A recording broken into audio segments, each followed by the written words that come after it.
उचित नहीं है, क्योंकि सीधे सीधे दिखाई देता है कि देश जल रहा है और हमारी जजमेंट से ये तेल छिड़कने की बात होगी, इसलिए हम लोग इसको बाद में लेंगे। लेकिन जो जजमेंट अभी आया है 4 वर्सेस 1, उसने डिमोनेटाइजेशन को लीगली बताया है। ये जो आरबीआई का एक्ट बना हुआ है, इसका जो प्रियम्बल है, संविधान का जैसा प्रियम्बल है, उसी तरह ये आरबीआई का भी ये एक्ट का प्रियम्बल है। मैं पढ़ के बताता हूं। To regulate the issue of bank notes and keeping of reserve with the view to secure monetary stability in India and generally to operate the currency and credit system of the country to its advantage। ये preamble है। इस preamble में ये कहा है कि note छापना, उसके साथ साथ नोट को रद्द भी करना, ये अधिकार जो है आरबीआई का है। ऐसी एक परिस्थिति है। आरबीआई एक्ट की जो धारा 22 है, उसमें सीधे सीधे कहा है कि प्रिंटिंग करना और किसी सीरियल को रद्द करना ये आरबीआई की जिम्मेदारी है। और ये आरबीआई करते समय वहाँ पर 28 जनों का जो सेंट्रल बोर्ड बना हुआ है, वो उस पर निर्णय लेगी, जिसमें गवर्नर और डिप्टी गवर्नर भी सहयोगी होते हैं। दुर्भाग्य है सुप्रीम कोर्ट का निर्णय कहते हुए कि उन्होंने ये कहा कि काले धन को बाहर निकालने के लिए ये जो जजमेंट लिया है, उसको हम लोग नज़र देखते हुए केंद्र सरकार का ये अधिकार बनता है कि वो नोट रद्द करे।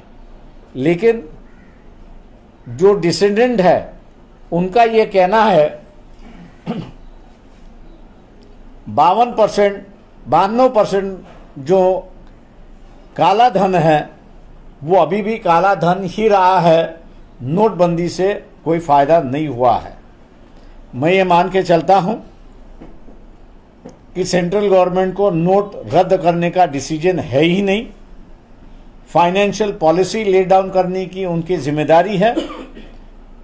करेंसी प्रिंट करना, रद्द करना, उसको मॉनिटर करना, कंट्रोल करना, ये आरबीआई की जिम्मेदारी है। और इसलिए हम लोग ने देखते हैं कि रेपो के माध्यम से बैंक का कितना पैसा बाहर आएगा और बैंक का कितना पैसा सिक्योरिटाइज हो जाएगा, इसका रेशियो गवर्नमेंट ले डाउन नहीं करती है।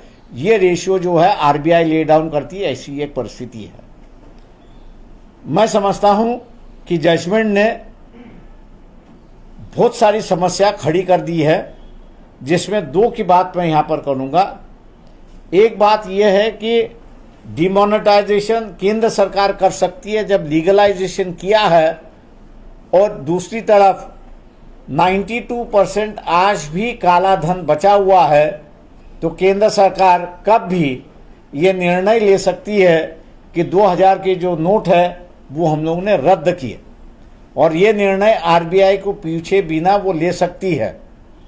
आज ये डर लोगों के मन में है, और इसलिए 500 की नोट अगर महीने 2 महीने में बाजार से अगर उड़ जाती है और 2000 की नोट बाजार में आती है, तो मैं समझता हूं कि जो अनुमान हम लोग ने लगाया है वो अनुमान सही निकला। ऐसी एक परिस्थिति है। दूसरी जो समस्या है,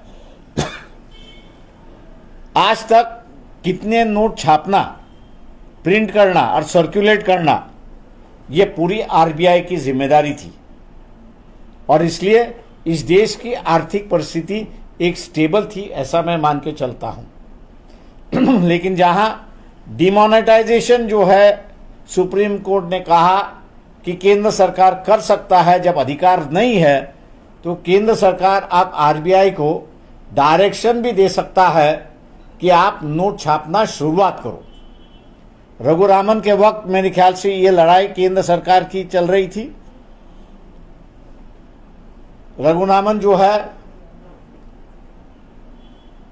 उन्होंने सरकार की इस बात को माना नहीं, अपने फंड्स ट्रांसफ़र नहीं किए, नोट छापे नहीं, लेकिन अब उस तरीके का बोर्ड कहीं दिखाई नहीं देता है और इसलिए आर्थिक संकट आते हुए मुझे दिखाई देता है।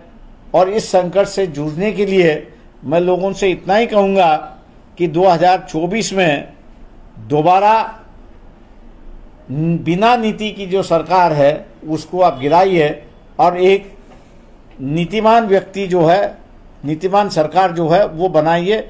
यही लोगों से मैं आग्रह यहाँ पर कर रहा हूँ। आप पूछिए।